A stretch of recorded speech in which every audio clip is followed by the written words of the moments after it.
Hello student, यार chemistry class की इस वीडियो में मैं आपका स्वागत करता हूं। कैसे हैं आप? मैं आशा करता हूं कि आप अच्छे होंगे, मस्त होंगे और अपनी पढ़ाई को नियंत्रित कर रहे होंगे। आज हम लेके आए हैं क्लास हाई स्कूल 10th का या हाई स्कूल का, कुछ भी कह लो, एक ही बात है। हाई स्कूल का पहला चैप्टर जो कि केमिस्ट्री से रिलेटिव है। पहला चैप्टर है आपका रासायनिक अभिक्रियाएँ एवं समीकरण। रासायनिक अभिक्रियाएँ एवं समीकरण।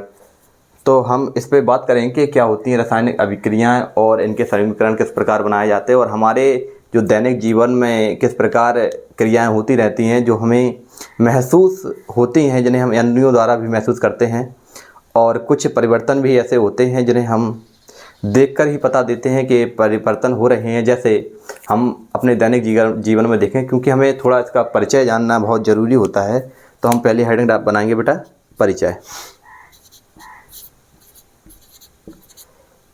परिचय को इंग्लिश में कहते हैं इंट्रोडक्शन। इसकी स्पेलिंग भी लिखते चलेंगे, इंट्रोडक्शन।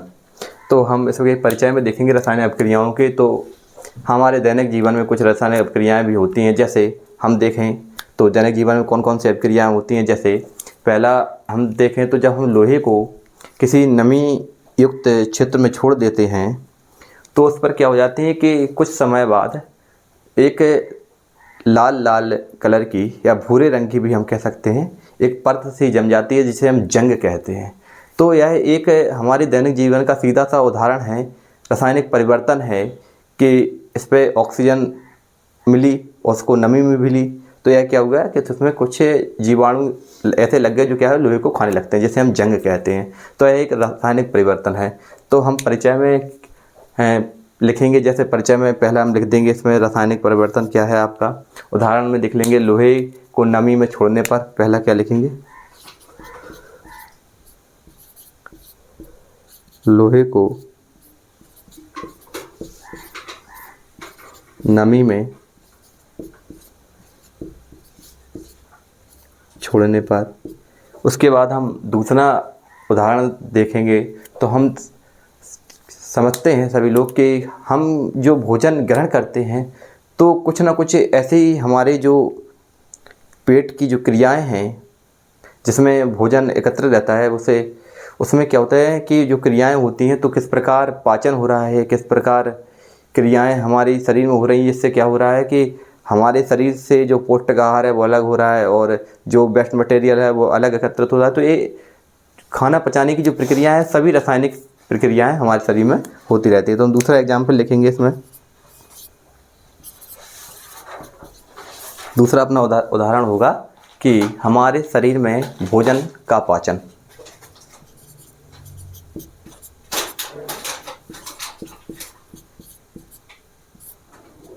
हमारे शरीर में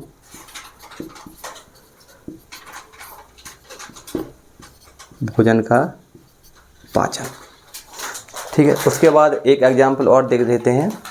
हमारा तीसरा एग्जाम्पल है कि दूध को कमरे के ताप पर खुला छोड़ने पर क्या होता है। तो हम जानते हैं कि दूध को हम कमरे के ताप पर खुला छोड़ते हैं तो क्या है, वो दही में कुछ समय बाद क्या हो जाएगा, दही में यानी कि ख़राब हो जाएगा। उसमें क्या हो जाएंगे, जीवाणु आ जाएंगे, यानी कि दही में परिवर्तन भी हो सकता है यदि हम उसमें मट्ठा डाल दें तो तीसरा क्या है, दूध को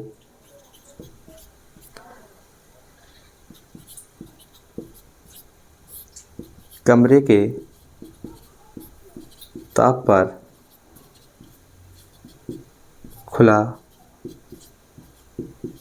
छोड़ने पर। आप परिचय समझ गए होंगे कि रासायनिक अभिक्रिया हमारे दैनिक जीवन में किस प्रकार होती रहती हैं और हम धीरे धीरे क्या होता है कि हमें जानकारी भी हो जाती है कि रासायनिक अभिक्रियाएँ कि कैसे कैसे हो रही हैं। चलो उसके बाद हम बात करते हैं कि रासायनिक अभिक्रिया की परिभाषा की। तो रासायनिक अभिक्रिया की परिभाषा कुछ ऐसे फिनिश कर लेंगे। तो किस प्रकार फिनिश करेंगे, इसे रफ कर देंगे अपने हैंड से ही।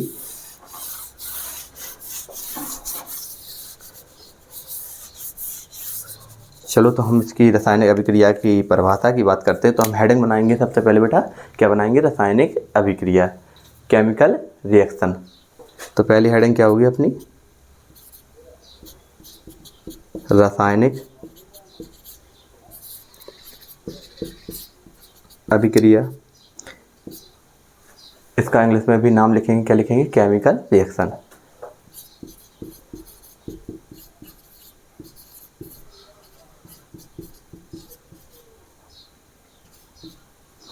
ठीक है, अब हम इसकी परिभाषा की बात करेंगे तो इसकी परिभाषा क्या होती है कि वह प्रक्रिया जिसमें नए गुणों के साथ नए पदार्थ बनते हैं, वह प्रक्रिया जिसमें नए गुणों के साथ नए पदार्थ बनते हैं रासायनिक अभिक्रिया कहलाती है। तो बहुत इसकी सिंपल सी परिभाषा है, वह प्रक्रिया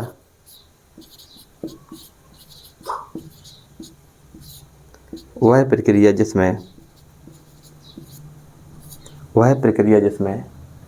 नए गुणों के साथ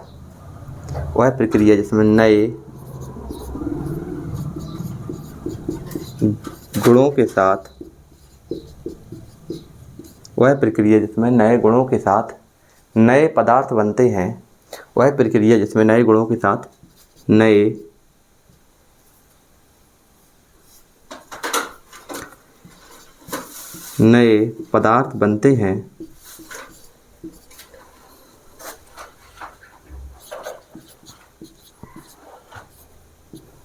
पदार्थ बनते हैं, रासायनिक अभिक्रिया कहलाती है।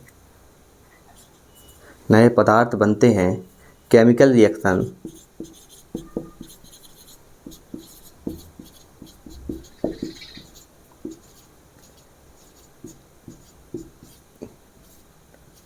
कहलाती है। अब हम बात करेंगे इसके एक उदाहरण की। तो एक उदाहरण हम इस प्रकार लिखेंगे,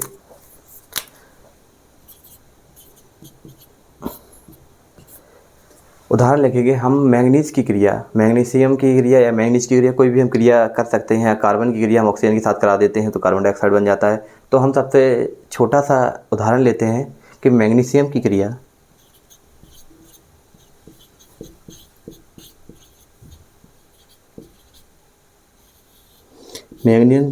ऑक्सीजन से कराते हैं। मैग्नीशियम की क्रिया ऑक्सीजन से कराते हैं तो हमें नए पदार्थ और नए गुणों के साथ एक पदार्थ प्राप्त होता है जिसे हम मैग्नीशियम ऑक्साइड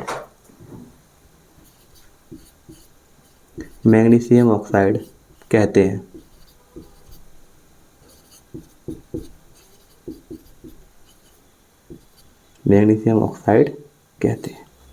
ठीक है, तो अब हम बेटा क्या करेंगे, इसको हम दूसरे फॉर्म में लिखेंगे जिसे संकेत के फॉर्म में भी कहा जाता है। जैसे मैग्नीशियम का संकेत होता है Mg, ऑक्सीजन का संकेत होता है O2 और मैग्नीशियम ऑक्साइड जो प्राप्त होगी वो क्या होगी कि Mg और O प्राप्त होगी अपनी, MgO। अब हमें इसका संतुलन भी करना है क्योंकि इसमें कितने हैं, 2 अणु ऑक्सीजन के ले रहे हैं और यहाँ 1 अणु ऑक्सीजन का निकल रहा है। तो जब रासायनिक क्रियाएं होती हैं तो संतुलन होना भी बहुत आवश्यक है। हम आपको इसके बाद जो नेक्स्ट आपको जो पढ़ाएंगे वो आपका होगा रासायनिक संतुलन। उसमें हम रासायनिक अभिक्रियाओं को संतुलित करना सिखाएंगे। ये आपको बहुत ही इम्पोर्टेंट है क्योंकि जो 10th का जो पेपर आता है उसमें एक क्वेश्चन आता है 2 नंबर का, जिसमें आपको एक रासायनिक अभिक्रिया दी हुई होती है। वो कहता है क्वेश्चन कि आप इस अभिक्रिया को संतुलित कीजिए।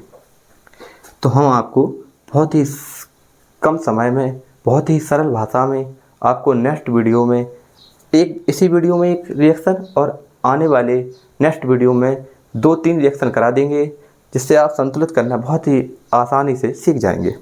इसको संतुलित करते हैं तो हम देखते हैं कि यहाँ Mg 1 है तो यहाँ भी Mg 1 है, O कितना है, ऑक्सीजन कितना है, 2 है, यहाँ 1 है। तो हम क्या करेंगे, यहाँ 2 का गुणा कर देंगे। जब 2 का गुणा कर देंगे तो हम देखेंगे कि Mg 2 हो जाएगा, ऑक्सीजन भी 2 हो जाएगी, क्योंकि 2 का गुणा है तो Mg के लिए भी 2 का गुणा है और ऑक्सीजन के लिए भी गुणा है। अब हम क्या करते हैं कि हम संतुलित करने के लिए यहाँ पर भी क्या करेंगे, 2 का गुणा कर देंगे।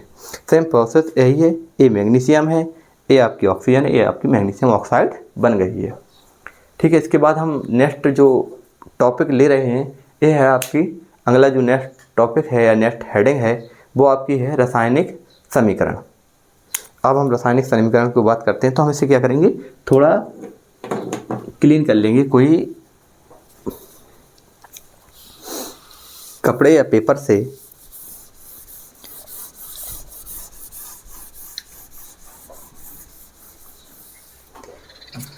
अब हम नेक्स्ट जो आपका टॉपिक है वो है रासायनिक समीकरण। रासायनिक समीकरण क्या होते हैं?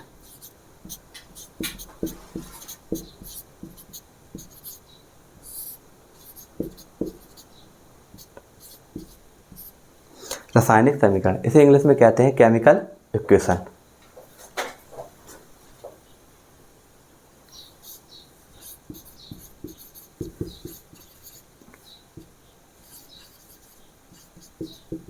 केमिकल इक्वेशन, ठीक है। तो रासायनिक समीकरण हम देखेंगे तो एक रासायनिक समीकरण लिखते हैं, उसके बारे में बताते हैं। पहला ही हम रासायनिक समीकरण वही ले लेते हैं जो हमने पहले रासायनिक अभिक्रियाओं किया था कि Mg+O2 गिव्स टू MgO, और संतुलित करने के लिए हम क्या करेंगे, यहाँ कर देंगे 2 का गुणा और यहाँ भी कर देंगे 2 का गुणा। तो ये जो हमारा पोर्शन है जो रासायनिक क्रिया में भाग लेता है, ये हमारा पोर्शन होता है अभिकारक। इसे क्या कहते हैं बेटा? अभिकारक, इसे कहते हैं अभिकारक। और ये तीर जो निशान होता है वो अभिकारक से उत्पाद की ओर होता है, तो जिस पर जहाँ इसकी पूंछ होती है उस साइड को हम अभिकारक कहते हैं। जहाँ इसका तीर का जो सिर होता है, जो तीर होता है ना, जो नुकीला पार्ट होता है उसे बोलते हैं तीर। तो जहाँ इसका जो तीर होता है उसे हम कहते हैं उत्पाद। उत्पाद यानी कि प्रोडक्ट।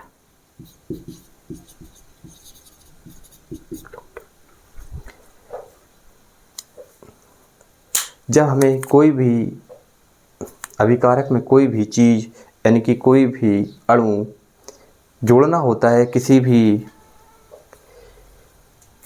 कोई भी अणु जोड़ना होता है, यानी कि किसी भी, मान लीजिए कि हमने कोई पदार्थ लिया, हमें इसमें जोड़ना है अभिकारक में, तो हम प्लस का चिन्ह लगाकर जोड़ेंगे। और जब कोई पदार्थ निकलता है तो यहाँ पर भी प्लस के चिन्ह लगाकर निकलता है, यानी कि उत्पाद के रूप में भी प्लस का चिन्ह से हमें प्राप्त होता है। अब हम बात करते हैं रासायनिक समीकरण के संतुलित करने की, तो हम इसे कृपया फिनिश कर देंगे। तो सबसे मोस्ट इम्पोर्टेंट होता है हमारा रासायनिक समीकरण को संतुलित करना। तो हम आपको रासायनिक समीकरण संतुलित करना सिखाएंगे इसी में। तो हम पहले हेडिंग बनाएंगे,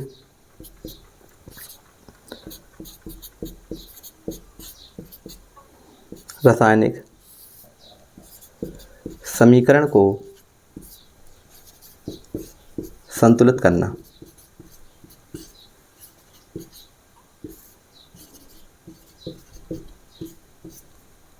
रासायनिक समीकरण को संतुलित करना। बच्चे, होता क्या है कि हम लोग रासायनिक समीकरण को देखते हैं आप लोग, और ऐसा होता है कि पहले 9th तक क्या है, जो रिएक्शन होती थी वो एकदम नहीं सिखाई जाती थी, आपको एक तरीका ही रटवा दी जाती थी। पर हाई स्कूल में हम जैसे जैसे आते हैं तो हमारा जो लेवल होता है, IQ लेवल, वो भी बढ़ता है और हमारी जो समझने की शक्ति है वो भी बढ़ती है। तो हम अपनी समझने की शक्ति को विकसित करते हुए इसे इस प्रकार भी समझेंगे जिससे यह आपको सरल लगे। और सरल क्यों नहीं लगे? क्योंकि यदि आप सीखने के इच्छुक होते हैं तो आपको हर चीज़ सरल लगती है। यदि आप सीखने के इच्छुक नहीं होंगे तो आपको हर छोटी से छोटी चीज़ क्या होगी, आपको कठिन लगेगी। अब हम रासायनिक समीकरण को संतुलित करना सीखेंगे। तो रासायनिक समीकरण में हम पहला समीकरण ले लेते हैं,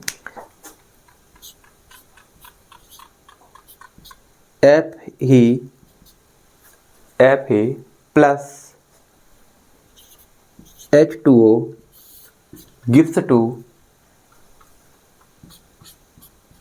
Fe3O4 प्लस H2।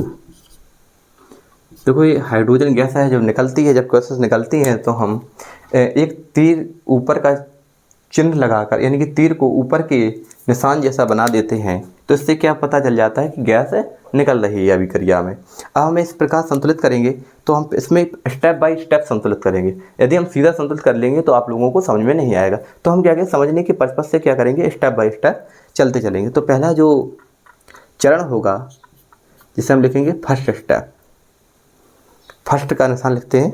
तो पहले में क्या होगा, हम इसमें देखेंगे कि जो Fe है, Fe को आयरन कहते हैं, Fe की कितनी मात्रा में, तो हम लिखेंगे Fe 1 है, और हम लिखेंगे यहाँ H कितना है, तो H कितना है, 2 है, और यहाँ पे देखेंगे ऑक्सीजन कितना है, 1 है।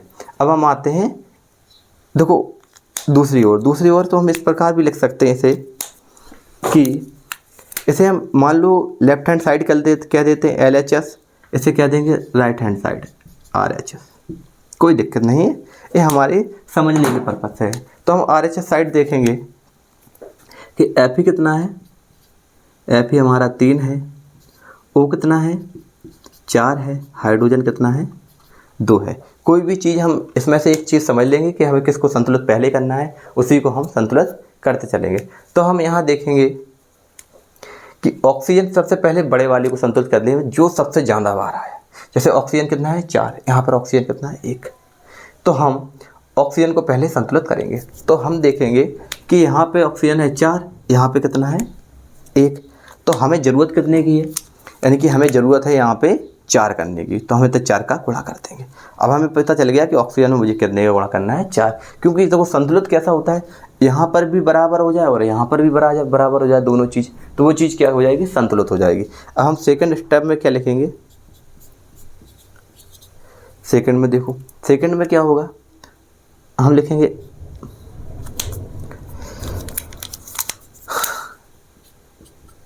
Fe plus H2O Fe3O4 plus H2। अब हम देख रहे हैं कि यहाँ पर क्या हो रहा है कि हमने ऑक्सीजन में 4 का गुणा करना था, मुझे पहले स्टेप से पता चला कि यहाँ 4 का गुणा करना था। अब हम क्या करेंगे, यहाँ पे 4 का गुणा कर दें, किस में गुणा करना था मुझे, ऑक्सीजन में। तो ऐसा नहीं होता कभी कि ऑक्सीजन को नीचे 4 का गुणा कर दें, ये नहीं होगा।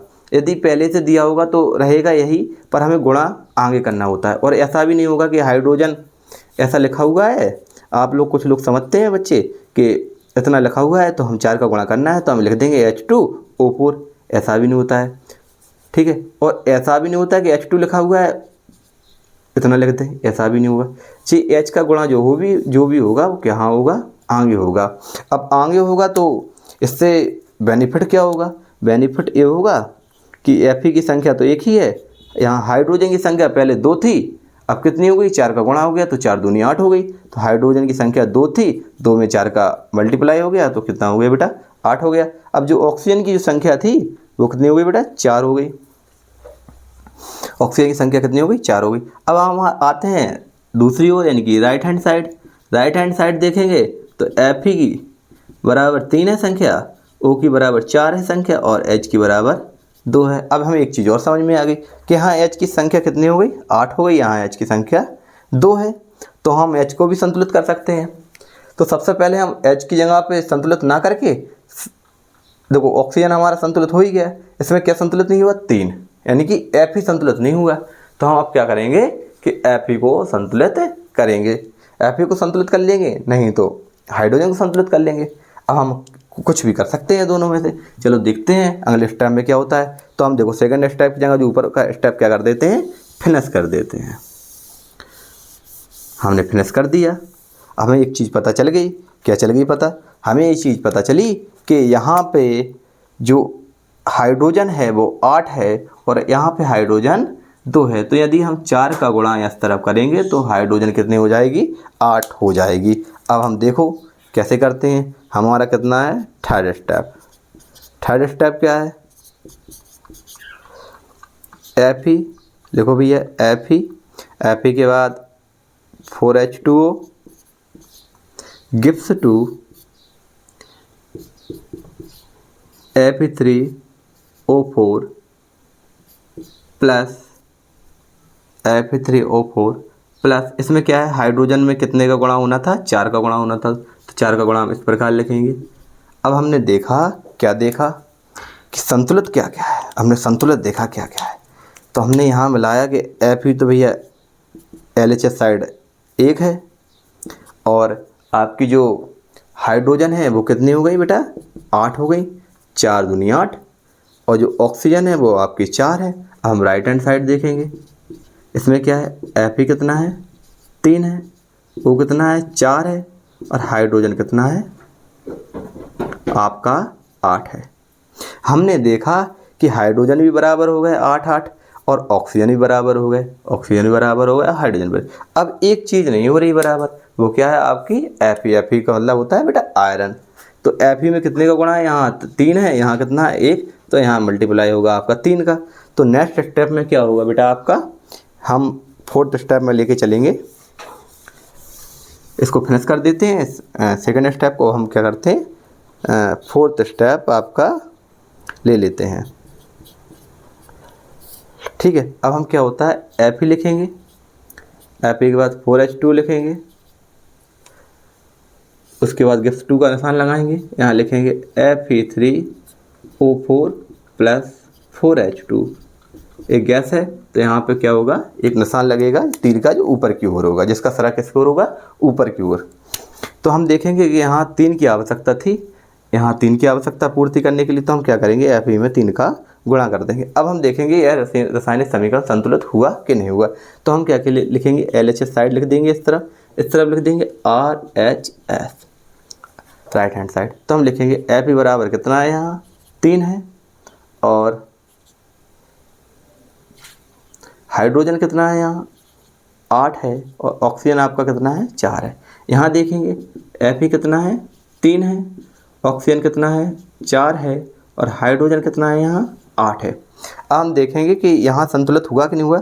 हमने देखा Fe कितना है, 3 है, यहाँ पर भी 3 है। हमने देखा यहाँ पे हाइड्रोजन कितना है, 8 है, तो यहाँ पर भी बेटा 8 है। इसके बाद हमने क्या देखा आपकी कि ऑक्सीजन यहाँ कितना है, 4 है, और यहाँ ऑक्सीजन कितना है, 4 है। यानी कि जब अभिकारक और उत्पाद के जो अणुओं की संख्या होती है वो जब बराबर हो जाती है तो हम इस प्रकार के समीकरण क्या कहेंगे, संतुलित समीकरण कह सकते हैं। अतः हम लिखेंगे, अतः यह समीकरण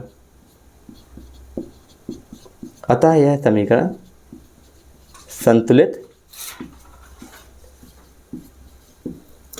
इसके हम कुछ और भी उदाहरण लेके आएंगे आपके सामने बहुत ही जल्द नेक्स्ट वीडियो में। इसी के साथ हम अपनी जो वाणी को विराम देते हैं। जय हिंद।